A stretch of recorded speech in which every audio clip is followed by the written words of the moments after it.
આજે હું આવી ગઈ હતી સિકોતર માતાજીના મંદિરે બડોદરા. ચાલો તમને પણ માતાજીના દર્શન કરાવો. સાબરકાંઠાની ધરતી પર આવેલું છે એક પવિત્ર ધામ, જ્યાં ભક્તોની શ્રદ્ધા અને માતાજીની લોકવાયકા સાથે જોડાયેલી છે એક અનોખી કહાની. આ છે શ્રી વહાણવટી સિકોતર માતાજીનું પવિત્ર ધામ, બડોદરા ગામ.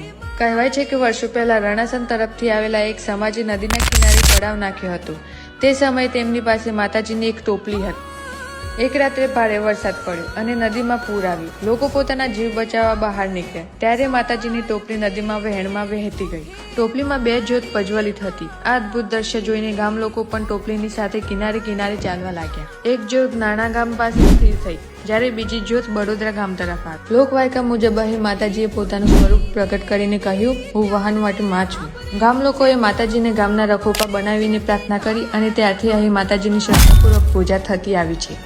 આજે બડોદરા ગામનું આ ધામ માત્ર તલોદ તાલુકાનું નહીં, પરંતુ આસપાસના વિસ્તારોના ભક્તો માટે પણ આસ્થાનું કેન્દ્ર બને છે. ખાસ કરીને રવિવાર અને પૂનમના દિવસે અહીં મોટી સંખ્યામાં ભક્તો માતાજીના દર્શન કરવા માટે આવે છે. તમે પણ આવજો આ પવિત્ર ધામના દર્શન કરવા માટે. જય માતાજી.